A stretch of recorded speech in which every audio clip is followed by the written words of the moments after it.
नमस्कार दोस्तों, धर्म रहस्य चैनल पर आपका एक बार फिर से स्वागत है।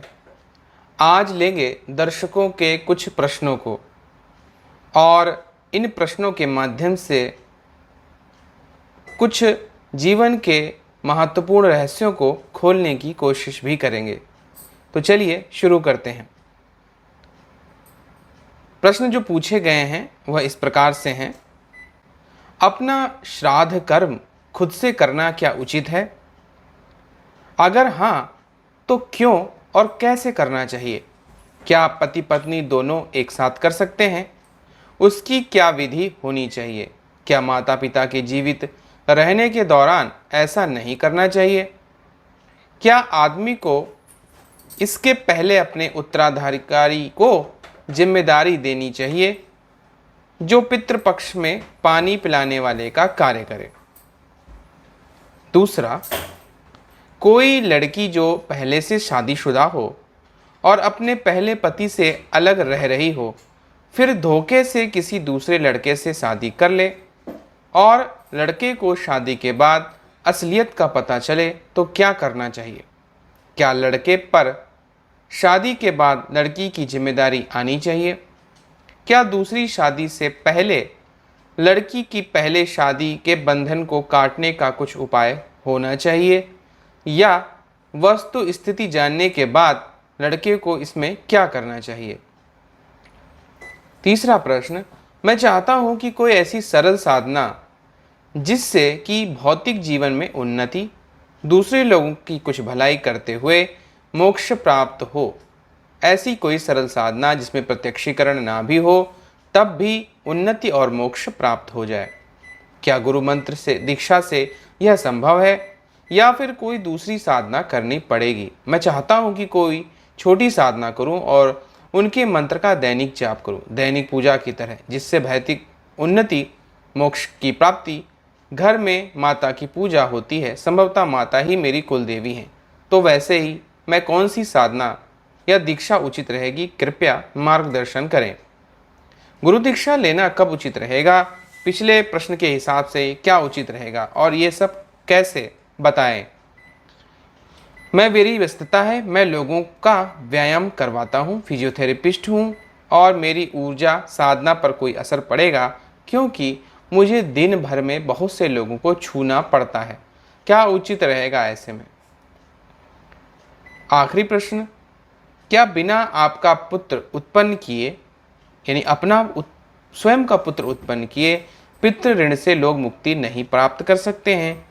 कोई बच्चे को गोद ले ले तो क्या मुक्ति संभव है? कृपया मार्गदर्शन करें। आप चाहें तो वीडियो में इसे सुना सकते हैं, मेरा नाम गुप्त रखें। तो देखिए, पहला प्रश्न इन्होंने पूछा है कि क्या अपना खुद का श्राद्ध कर्म करना उचित है?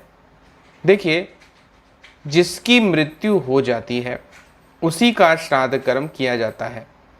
केवल कुछ अघोर परंपराओं में और कुछ विशेष साधनाओं में जीवन से कट जाने पर या किसी भी प्रकार से सांसारिक जीवन को पूरी तरह छोड़ देने पर ही खुद का श्राद्ध कर्म करने की छूट दी जाती है। अन्यथा आप अपना ही खुद श्राद्ध कर्म कैसे कर सकते हैं? जो मृत्यु को प्राप्त हो चुका है, केवल उसी का ही श्राद्ध कर्म किया जाता है। इसलिए ना तो पति पत्नी ना ही कोई व्यक्ति स्वयं का श्राद्ध कर सकता है। यह परंपरा केवल कुछ अघोर पद्धतियों में अपनाई जाती है, वह भी इसलिए क्योंकि वह जीवन से मुक्त हैं। लेकिन अगर आप जीवन जी रहे हैं, भौतिक जीवन जीना चाहते हैं, शादी ब्याह सामाजिक परंपराओं से बंधे रहते हैं, तो फिर आप श्राद्ध कर्म बिल्कुल भी ना करें। इसकी जिम्मेदारी आपकी नहीं है, आपके आने वाली पीढ़ी की होती है जब आप मृत्यु को प्राप्त हो जाते हैं। दूसरा प्रश्न आपने पूछा है कि लड़की जो पहले से शादीशुदा हो और अपने पति से अलग रह रही हो, धोखे से उससे किसी दूसरी लड़की से शादी कर ले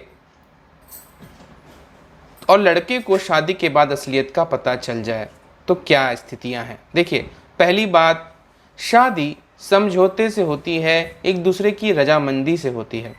इसमें धोखाधड़ी जैसा कोई शब्द कभी भी नहीं आना चाहिए, वरना वह शादी नहीं होगी, व्यापार हो जाएगा। अब व्यापार में सामने वाला उस व्यापार को पसंद करता है या नहीं करता, ये उस पर निर्भर करता है। यह एक बहुत ही गलत तरीका है। कभी भी किसी भी शादी में झूठ बोलकर, किसी को धोखे में रखकर कोई कार्य नहीं किया जाना चाहिए। यह स्वयं के साथ, उस व्यक्ति के साथ बहुत बड़ी धोखाधड़ी होती है। लेकिन अगर कोई अपने पति से अलग रह रही है तो वह अपने पति को पहले तलाक दे, उसके बाद किसी दूसरे व्यक्ति से शादी करे। अब अगर उसने ऐसा किया है तो अब यह सारी स्थिति उस लड़के पर निर्भर करती है।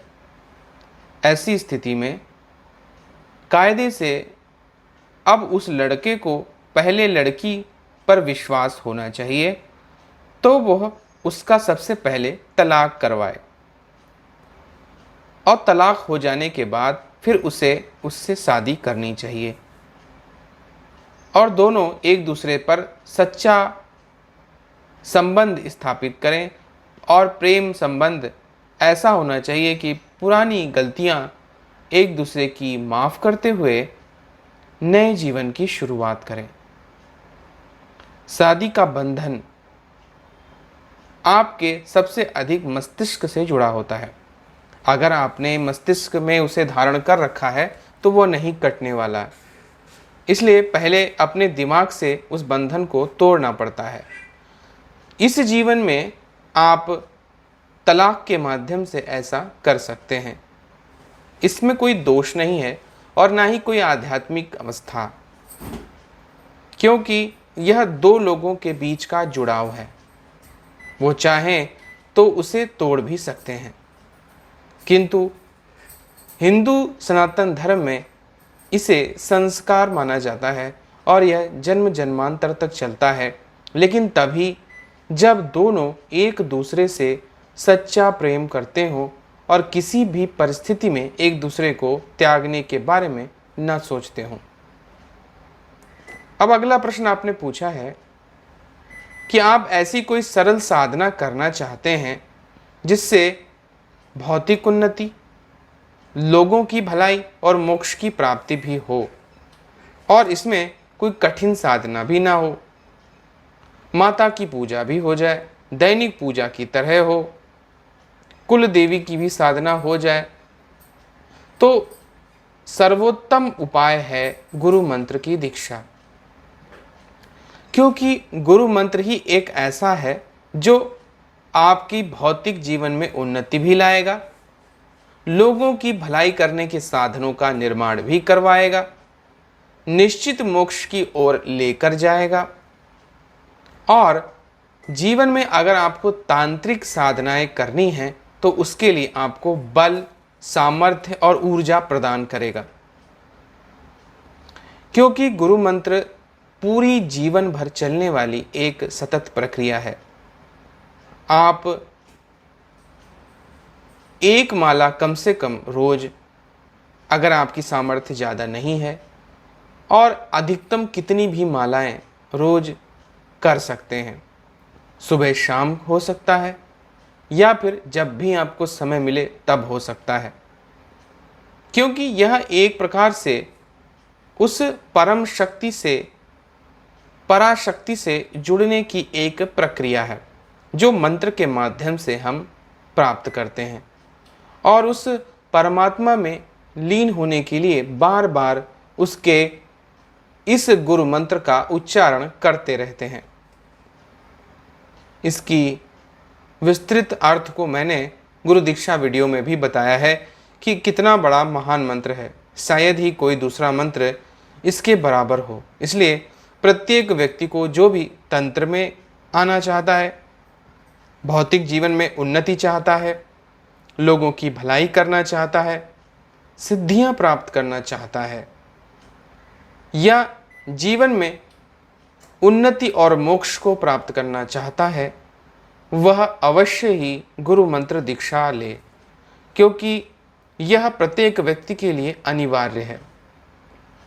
जैसे सांस लिए बिना जीवन नहीं चल सकता, उसी तरह आध्यात्मिक उन्नति इन महामंत्रों के सिवाय नहीं मिलती है। हम जानवरों की तरह जीवन नहीं जी सकते। मृत्यु के बाद जब हमारा समस्त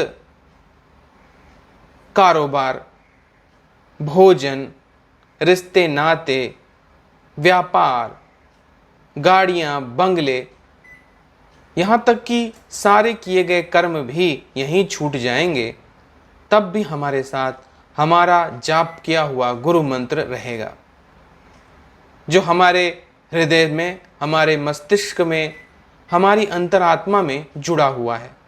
इसीलिए हर व्यक्ति को गुरु मंत्र अवश्य लेना चाहिए और वह आध्यात्मिक मंत्र भी होना अनिवार्य है। साथ ही अगर वह तांत्रिक मंत्र भी हो, आध्यात्मिक भी हो और पराशक्ति तक पहुंचाने वाला हो, तो इससे उत्तम और कुछ भी नहीं है। इसीलिए गुरु मंत्र की दीक्षा सबसे अधिक अनिवार्य वस्तु है आज के युग में, क्योंकि व्यक्ति केवल अपने शरीर के लिए सारे कर्म करता है और वही शरीर उसका साथ छोड़ता चला जाता है। बीमारी, बुढ़ापा आना तय है, आप उसे रोक नहीं सकते। जैसे बचपन में आप जवानी को आने से नहीं रोक पाए, उसी तरह बुढ़ापे और मृत्यु को आने से भी नहीं रोक सकते। लेकिन प्रत्येक दिन आपकी चाह इस शरीर के लिए बढ़ती ही जा रही है।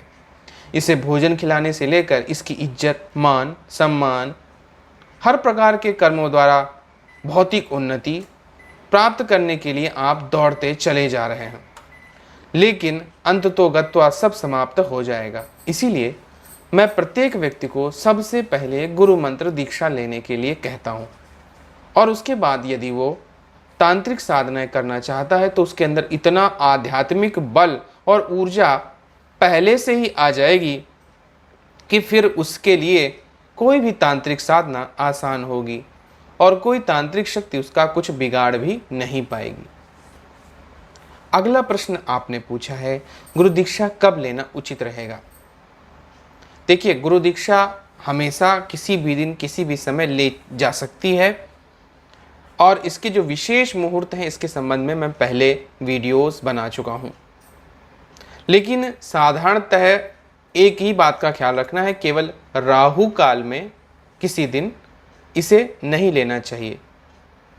उसके अलावा आप कभी भी ले सकते हैं। प्रत्येक दिन में सर्वार्थ सिद्धि योग या जब जब कोई भी सिद्धि योग पड़े, जिसमें सबसे उत्तम सर्वार्थ सिद्धि योग होते हैं, और इसी तरह के बहुत सारे मुहूर्त होते हैं, किसी भी शुभ मुहूर्त में आप गुरु दीक्षा ले सकते हैं। उसके लिए आपको सिर्फ पंचांग देखना पड़ता है। अब अगला प्रश्न आपका पूछा है आपने कि क्या बिना अपना पुत्र उत्पन्न किए पितृ ऋण से लोग मुक्ति नहीं प्राप्त कर सकते हैं? क्या कोई बच्चे को गोद ले ले तो मुक्ति क्या संभव है? कृपया मार्गदर्शन करें। बिल्कुल, आपका सोचना सही है। कोई अगर व्यक्ति पुत्र उत्पन्न नहीं कर सकता है, अगर उनके अंदर अक्षमता है, तो फिर वह पितृ ऋण से कैसे मुक्त होगा? पिता का कर्तव्य सिर्फ बच्चा पैदा करना नहीं होता, यह तो जानवर भी कर लेते हैं। इसलिए किसी को उत्पन्न करना बड़ा कार्य नहीं, बल्कि उसका पालन करना, उसका पोषण करना, उसे सही दिशा दिखाना सबसे महत्वपूर्ण है। इसलिए अगर कोई व्यक्ति जिसके पुत्र उत्पन्न नहीं हो रहा है, जिसके संतान नहीं है, वह संतान को गोद ले सकता है और फिर उसका लालन पालन करते हुए उसका विवाह करवा दे, तो वह व्यक्ति निश्चित रूप से पितृ ऋण से मुक्त हो जाता है। यह सोचना कि व्यक्ति अगर संतान उत्पन्न नहीं कर पा रहा है तो वह पितृ ऋण से मुक्त नहीं होगा, यह गलत है। हम सभी किसी न किसी मानव की ही संतान हैं। तो इस नाते हम आपस में रक्त संबंधी हैं, क्योंकि पहले मानव से ही हमारी उत्पत्ति हुई होगी और वही मानवों का एक व्यापार और परिवार बढ़ता गया और पूरे संसार भर में फैल गया। इसलिए सभी रिश्तेदार हैं। अब ऐसे में अगर आप स्वयं किसी की उत्पत्ति नहीं कर पा रहे हैं या नहीं करना चाहते हैं, अगर आपने सांसारिक जीवन त्याग दिया है और केवल पूजा पाठ और आध्यात्म में चले गए हैं, तो भी आपको किसी भी संतान को गोद अवश्य लेना चाहिए और उसको लालन पालन द्वारा पितृ ऋण से स्वयं को मुक्त करवाना चाहिए। अगर व्यक्ति किसी बच्चे को गोद भी ना ले पाए तो क्या करे? तो इसके संबंध में भी एक बहुत ही अच्छी बात बताई जाती है कि किसी भी कन्या का कन्यादान वह व्यक्ति कर दे तो भी उस स्त्री की संतान होते ही आप पितृ ऋण से मुक्त हो जाते हैं। इसका मतलब यह है कि आपने किसी कन्या जो गरीब लड़की हो, उसके विवाह में पैसे रुपए के कारण संकट आ रहा हो, तब आप उस कन्या का विवाह करवा दें पैसे इत्यादि के माध्यम से और स्वयं कन्यादान में उसके पिता बनकर या माता बनकर कन्यादान करें। तो जब वह कन्या का पुत्र या पुत्री उत्पन्न होगा विवाह के बाद, तो फिर आप निश्चित रूप से पितृ ऋण से मुक्त हो जाएंगे। याद रखिए कि सभी प्रकार के ऋणों से मुक्त हुए बिना मुक्ति नहीं होती है। इसीलिए जो बड़े से बड़े देवी और देवता भी हैं, उनका भी विवाह आप देखते हैं। अब कुछ लोग प्रश्न करेंगे कि हनुमान जी या कोई और देवी देवता ने विवाह नहीं किया, तो मैं भी यह भी कहूँगा कि वह इसी लोक में रह गए हैं और मुक्त देवता के रूप में विद्यमान है, लेकिन पूर्ण मुक्ति को या पूर्ण अस्तित्व को वो नहीं प्राप्त किए हैं।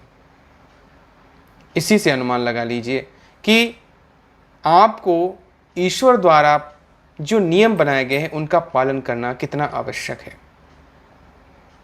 भले ही आप महासिद्धिवान हो जाएं, किंतु पूर्ण मुक्ति तभी होगी जब आप सभी ऋणों से मुक्त होंगे, क्योंकि आपको किसी ने पैदा किया है। तो आपका भी ये कर्तव्य बनता है कि आप किसी को पैदा करें या किसी का पालन करें या किसी के माध्यम से इस जीवन में किसी अन्य जीवात्मा को लाने का कारण बने।